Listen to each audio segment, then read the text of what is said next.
안녕하세요, 메슬로입니다. 오늘은 한때 케인보다 뛰어나다는 평가를 받을 정도로 프리미어리그를 들썩이게 만들었던 대형 유망주 사이도 베라이뇨에 대해 알아보도록 하겠습니다. 한 시즌 20골을 넣을 정도로 팀의 에이스로 활약했던 그가 몰락하게 된 이유는 과연 무엇일까요? 그럼 재밌게 봐주세요.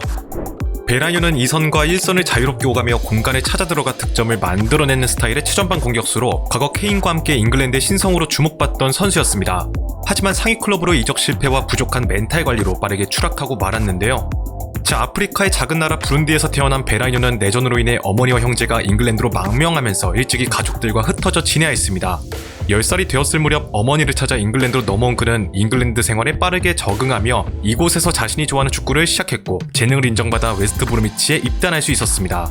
그리고 잉글랜드 연령별 대표팀을 모두 밟는 소위 엘리트 코스를 밟으며 웨스트 브로미치와 프로 계약까지 맺게 되는데요. 이후 임대를 다니며 경험을 쌓던 베라이뇨는 2013년 루카쿠의 임대 만료와 오데밍기의 이적으로 인해 일선에 부재가 생기자 이른 나이에 웨스트 브로미치에서 프로 데뷔할 수 있는 기회를 얻을 수 있었습니다. 그렇게 13-14 시즌 19살의 나이에 주전으로 올라선 그는 공식 경기 36경기 11골을 기록하며 잉글랜드 최고의 유망주란 명성에 걸맞는 활약을 펼치게 되죠. 이와 동시에 잉글랜드 U21 대표팀의 일원으로 국제대회에서 인지도도 높이기 시작하자 웨스트 브로미치는 그의 주급을 약 150만원에서 2600만원으로 수직 상승시킨 재계약을 체결하며 기대감을 드러냈습니다. 그리고 맞이한 14-15 시즌 베라이뇨는 시즌 초반 10경기에서 7골을 기록, 빠른 득점 페이스를 보이며 리그 득점 순위 공동 3위에 오르기까지 했습니다. 불과 20살밖에 되지 않은 어린 유망주가 미친 골 감각을 자랑하자 그에게 많은 관심이 쏟아지기 시작했는데요. 베라이뇨는 한 인터뷰를 통해 언젠간 챔피언스 리그에서 뛰고 잉글랜드 대표팀에도 발탁되어 유로 2016 대회에 나서는 것이 목표라고 자신의 야망을 공개적으로 드러내기도 했습니다. 그리고 그의 바람대로 며칠 뒤 잉글랜드 대표팀에 발탁되는데 성공하게 되죠. 결과적으로 베라이뇨는 14-15 시즌의 프리미어리그에서 14골, 시즌 총 20골을 터뜨리며 포텐이 폭발했던 평가를 받았습니다. 이뿐만 아니라 피파 선정 2015년에 주목해야 할 선수 16인의 이름을 올리며 큰 기대를 받게 됐는데요. 그러자 토트넘을 시작으로 스토크시티와 크리스탈 팰리스 등 굉장히 많은 팀들이 그에게 러브콜을 보내왔습니다. 당시 베라이뇨는 수준급의 활약을 펼친 유망주라는 점, 홈그로운이 적용된다는 점에서 정말 매력적인 자원이었는데요. 먼저 당시 토트넘의 포체티노 감독은 팀의 에이스로 거듭난 유망주 케인의 짐을 덜어줄 수 있는 조력자를 구하고 있었습니다. 손흥민 선수도 영입 리스트에 포함되어 있었죠.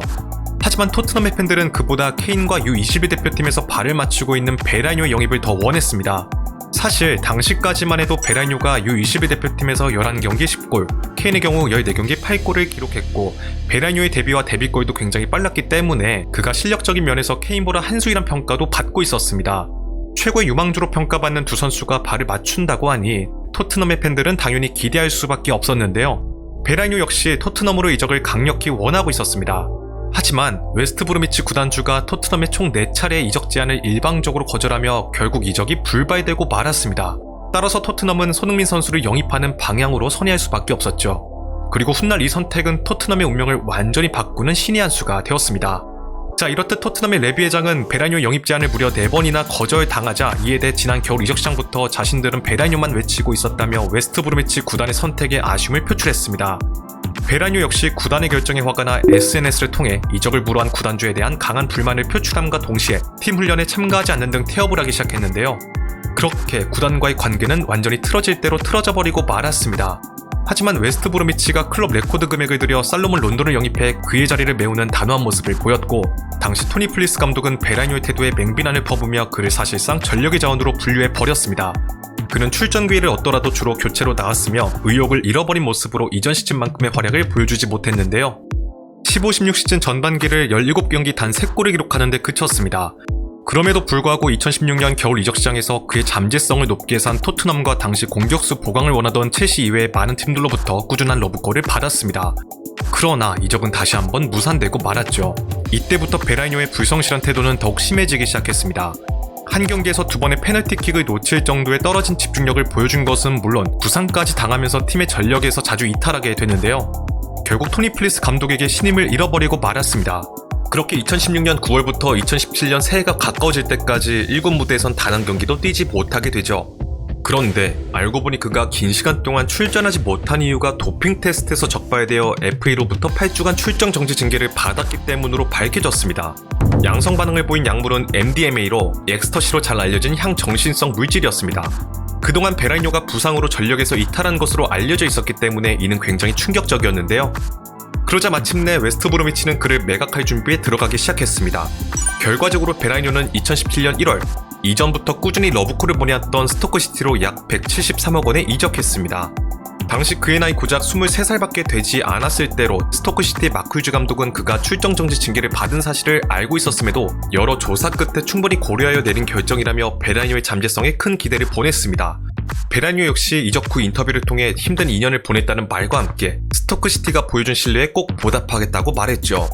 하지만 13경기 무득점으로 시즌을 마무리했고 17-18 시즌엔 팀의 주포였던 아르나우토비치가 떠나면서 베라니오가 대신 그의 공백을 메울 것으로 예상되었으나 계속된 무득점 기록을 경신해 나갔습니다. 심지어 본인이 얻어낸 페널티킥에서도 실패할 정도로 멘탈적인 부분에 분명한 문제가 있음을 보였는데요. 결과적으로 해당 시즌 15경기 출전 무득점에 그쳤고 스토크시티는 최하위 웨스트 브로미치보다 한 단계 위인 19위를 기록, 강등되고 말았습니다. 따라서 베라니오는 강등의 주범으로 꼽히며 팬들로부터 수많은 비난을 들어야 했죠. 이후 팀을 떠나지 않고 잔류한 그는 2018년 8월 챔피언십 리그에서 913일 만에 마침내 득점을 성공시키며 무득점 기록을 깨는 데 성공했습니다. 이와 동시에 브룬디 대표팀으로 완전히 기여하면서 부활의 신호탄을 쏘는 듯 했지만 음주운전 혐의로 최프레는 무리를 일으켰습니다. 문제는 구단에게 몸이 아프다고 거짓말을 하고 훈련에 불참한 뒤 저지른 일이었으며 음주운전에 더해 속도 위반까지 저질렀다는 것이었는데요. 이에 극대노한 구단은 그에게 출전 정지 징계를 내린 뒤 얼마인가 방출시켜 버렸습니다. 사실 베라니오는 한참 좋은 폼을 보여줬었던 웨스트 브로미치 시절에도 음주운전과 속도 위반으로 이미 무리를 일으킨 전적이 있었습니다. 당시엔 보석으로 석방되었으나 이후에도 벌룬 흡입과 같은 구설수에 오를 만한 행동들을 꾸준히 하며 멘탈 관리가 시급하다는 평가를 받았었는데요. 자, 그리고 스토크시티에서 방출된 베라니오는 벨기에 리그를 시작으로 잉글랜드 3부 리그 소속의 셰필드 웬즈데이를 거쳐 키프로스 리그까지 진출할 정도로 추락을 거듭했습니다. 이렇듯 한때 잉글랜드 대표팀의 공격 옵션으로 주목까지 받았던 어린 유망주는 단 2시즌 만에 완전히 몰락하며 팬들 사이에서도 완전히 잊혀지고 말았습니다. 토트넘 이적 실패가 베라니오의 커리어의 운명을 완전히 180도 뒤집어버린 결정적인 사건이 되지 않았나 싶습니다. 하지만 한편으로는 유리 멘탈, 잦은 구설수에 휘말리는 그가 토트넘 이적에 성공했다고 하더라도 원만한 커리어를 이어나가지는 못했을 것이란 생각이 드는데요. 혹시 여러분들은 사이도 베라니오에 대해 어떤 인상을 가지고 계신가요? 댓글로 의견을 공유해주시면 정말 감사드리겠습니다. 자, 오늘의 영상은 여기까지입니다.